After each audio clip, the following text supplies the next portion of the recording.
بسم الله. اللهم صل على محمد وآله الأطهار. أول نقطة يجب توضيحها في هذا الموضوع هي: ما معنى الشرك بالله؟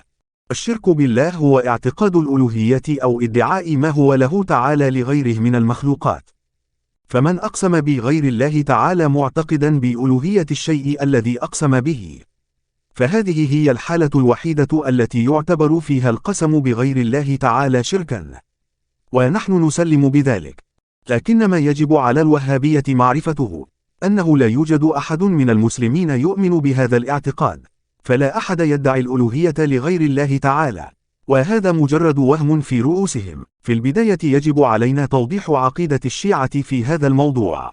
نقلت كثير من الروايات في كتب الشيعة عن عدم صحة الحلف الشرعي بغير الله المرتبط بكفارة اليمين، ومعنى ذلك أن الحلف الشرعي الذي يترتب عليه كفارة اليمين لا يكون إلا لله وحده تعالى.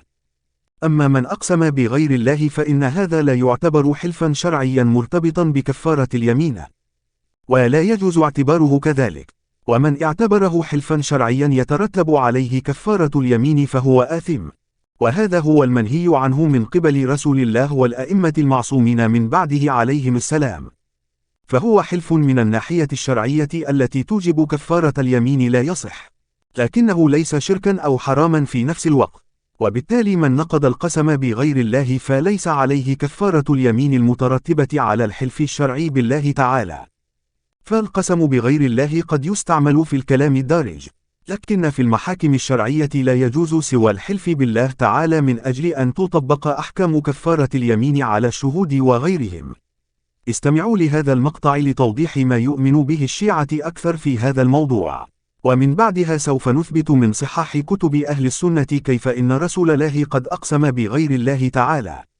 فابقوا معنا حتى نهاية هذا المقطع. أحد المؤمنين يقول: هل يجوز الحلف بغير الله كالحلف بالأئمة؟ الحلف بالأنبياء، بالنبي محمد صلى الله عليه وآله، بالأنبياء عليهم السلام، بالأئمة، بجميع الذوات المقدسة، الأماكن المحترمة، مكة، المدينة، كربلاء، بالكتاب المقدس، بالقرآن. الحلف بهذه الأمور كلها جائز، ولكن اليمين لا ينعقد بها. يعني مثلا إذا قلت والنبي باكر أصوم، هذا اليمين ما ينعقد. إذا قلت والله باكر أصوم، نعم اليمين ينعقد، يجب عليك باكر أصوم، إذا ما صمت عليك كفارة. أما إذا واحد قال العباس أو الحسين مثلا أو القرآن باكر أصوم، باكر أسافر، هذا اليمين ما ينعقد. فإذا خالفت لا أثر، قلت مثلا العباس باكر أنا أصوم، ما صمت، خالفت، هذا ما ينعقد اليمين. إذا خالفت عليك إثم، ما عليك إثم، يترتب عليه كفارة؟ لا. إذا الكفارة عليه ما تترتب. اليمين متى ينعقد؟ إذا كان الحلف بالله سبحانه وتعالى وسائر أسماء الرحمن الرحيم إلى آخره. فإذا حلفت بالله نعم هذا اليمين ينعقد. إذا خالفت، إذا قلت باكر والله أسافر وما سافرت، نعم في هذه الحالة إثم، وعليك أيضا كفارة. الكفارة كفارة اليمين. انتقل الآن لعقيدة السنة في هذا الموضوع. يؤمن السنة أنه لا يجوز نهائيا القسم بغير الله تعالى، ومن فعل ذلك فهو مشرك. لكن هل هذا صحيح فعلا؟ ماذا لو أثبتنا في صحاح كتب السنة أن رسول الله بنفسه قد أقسم بغير الله تعالى، وأثبتنا الدليل على مصداق وصحة عقيدة الشيعة في هذا الأمر من كتب السنة أنفسهم؟ استمعوا للحديث التالي من صحاحهم. أخبرنا يحيى بن حسان حدثنا إسماعيل بن جعفر عن أبي سهيل النافع بن مالك عن أبيه عن طلحة بن عبيد الله قال أن أعرابيا جاء إلى رسول الله صلى الله عليه وسلم ثائر الرأس، فقال: يا رسول الله، ماذا فرض الله علي من الصلاة؟ قال: الصلوات الخمس والصيام.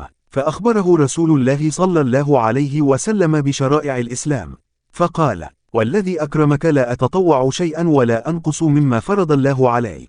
فقال رسول الله صلى الله عليه وسلم: أفلح وأبيه إن صدق، أو دخل الجنة وأبيه إن صدق.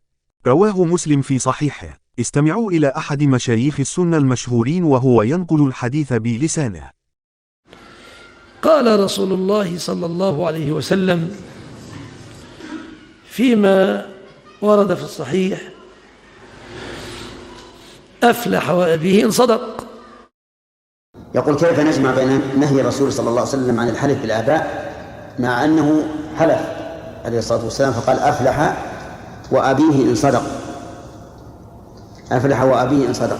في قصة الرجل الذي سأل عن الإسلام فقال والله لا أزيد على هذا ولا أنقص، فقال الرسول صلى الله عليه وآله وسلم أفلح وأبيه إن صدق. قد جن جنون الوهابية بسبب هذا الحديث، فكيف لرسول الله عندهم أن يقسم بغير الله تعالى وهم يعتقدون إن هذا شركا؟ فحاولوا بالبداية تضعيف الحديث إلا أنهم لم يقدروا على ذلك، لأنهم سيطعنون بكتاب صحيح مسلم، فذكروا حججا كثيرة للطعن بالحديث، لا يسعنا سوى الضحك على ضعفها. استمعوا لبعض حججهم على هذا الحديث وكيف أننا سننسف كل حجة أو علة لتضعيفه، ونثبت بذلك جهلهم. فقال بعضهم إن في هذا تصحيفا،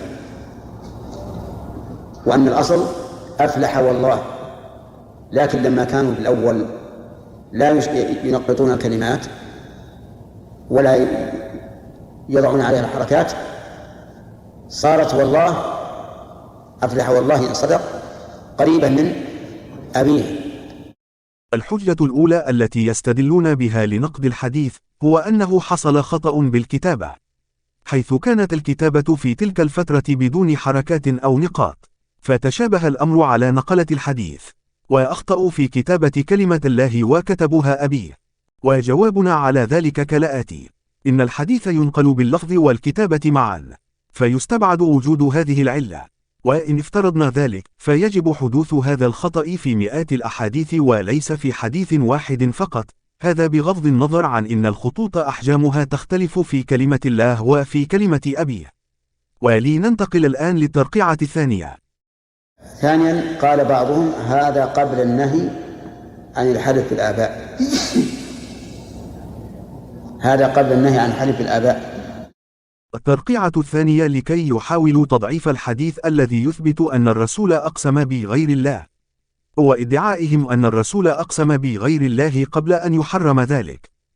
وجوابنا على هذا الادعاء: إن كان هذا شرك كما تدعون فالرسول منزه عنه سواء قبل التحريم أم بعده، لأن رسول الله معصوم من الشرك منذ ولادته، وكلنا يعلم إنه لم يشرك بشيء طوال حياته، فتسقط هذه الحجة من أساسها ويتضح أنه ليس لها قيمة، لأن رسول الله موحد منذ ولادته ومعصوم من جميع أنواع الشرك. والآن ننتقل للترقيعة الثالثة. وقال بعض العلماء إن هذا مما يجري على اللسان بلا قصد. في الترقيعة الثالثة: ومن أجل إضعاف الحديث الذي يثبت أن الرسول أقسم بغير الله في كتبهم، ادعوا أن الرسول أقسم بغير الله من دون قصد، وهذا ادعاء خطير جدا ويسيء إلى رسول الله. وجوابنا على ذلك في هذه الآية الكريمة: قال تعالى: وما ينطق عن الهوى إن هو إلا وحي يوحى، وكفى بكلمات الله حجة ودليلا عليهم.